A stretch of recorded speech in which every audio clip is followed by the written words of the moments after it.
CSAT round 1 में seat मिलने के बाद हमें क्या करना चाहिए।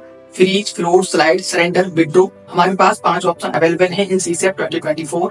हमें क्या करना चाहिए ताकि हमारी सीट कंफर्म हो सके। जितने भी बच्चों को सीसेट राउंड 1 में सीट मिल चुका है, ये उनके सिस्टम में 5 ऑप्शन दिखाई दे रहे होंगे, शो कर रहे होंगे। इसमें से क्या आपको चूज करना है, फीस पेमेंट क्या करना है, डॉक्यूमेंट अपलोड कैसे करने हैं, तो इस वीडियो में सारी बातें बताने वाला हूँ। वीडियो को एंड तक देखना और स्टेप बाय स्टेप हम चलते हैं। तो सबसे पहले आपको सीसेट राउंड 1 में पहली बार सीट मिला है तो ब्लिंकनेस को चूज करना है। ब्लिंकनेस में आपके पास 5 ऑप्शन अवेलेबल हैं। तो सबसे पहले हम 1 बाय 1 समझेंगे क्या होता है, क्या मीनिंग क्या है, उसके बाद हम चूज करेंगे।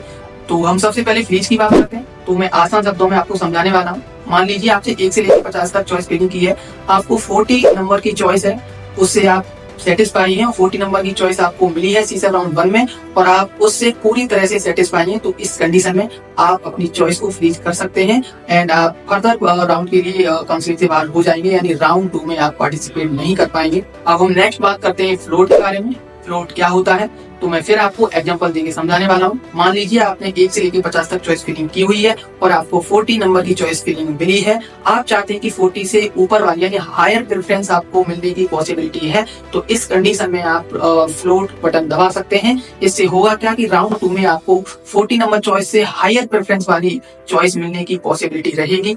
तो इस कंडीशन में आप फ्लोट दबा सकते हैं। नेक्स्ट है हमारा slide option. Slide option basically होता है कि सेम इंस्टीट्यूट के अंदर आप हायर ब्रांच के लिए अप्लाई कर रहे हैं, यानी आप राउंड 2 में अपग्रेडेशन चाहते हैं, आपकी ब्रांच अपग्रेड हो इन द सेम इंस्टीट्यूट। तो इस कंडीशन में आप स्लाइड का बटन दबा सकते हैं। तो हम नेक्स्ट बात करते हैं सरेंडर। तो सरेंडर क्या होता है, मान लीजिए आपको NIT दुर्गापुर के अंदर मैकेनिकल इंजीनियरिंग मिला हुआ है और आप बिल्कुल उस ब्रांच को नहीं चाहते हैं, तो इस कंडीशन में आप सरेंडर कर दीजिए और राउंड 2 में आप बिल्कुल बैठ सकते हैं। यहाँ बहुत बच्चों को डाउट है कि हम भैया सरेंडर कर देंगे तो फर्दर राउंड में आप पार्टिसिपेट कर पाएंगे या नहीं कर पाएंगे। आप बिल्कुल पार्टिसिपेट कर पाएंगे राउंड 2 में सरेंडर करने से। तो आपको सरेंडर में होता क्या है, जो भी आपको चॉइस मिला है वो आप छोड़ रहे हो और राउंड 2 में इससे हायर प्रेफरेंस की चॉइस चाहते हो।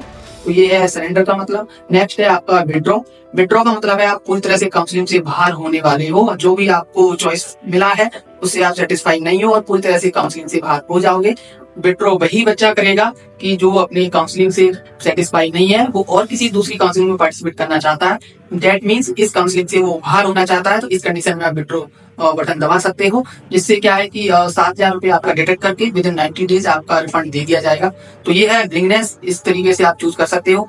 तो ब्लिंकनेस चूज करने के बाद आपको करना है डॉक्यूमेंट्स अपलोड। तो डॉक्यूमेंट्स अपलोड की लिस्ट में आपकी स्क्रीन पर शो कर रहा होगा, आप पॉज करके देख सकते हो। ये वाले डॉक्यूमेंट्स आपको अपलोड करने हैं एंड उसके बाद आपको फी पेमेंट करना होगा। तो फी पेमेंट का भी आपकी स्क्रीन पर शो कर रहा होगा और आपके सिस्टम में भी शो कर रहा होगा। एक बार मैं स्क्रीन पर दिखा रहा हूँ, पॉज करके देख सकते हो अपनी कैटेगरी के हिसाब से।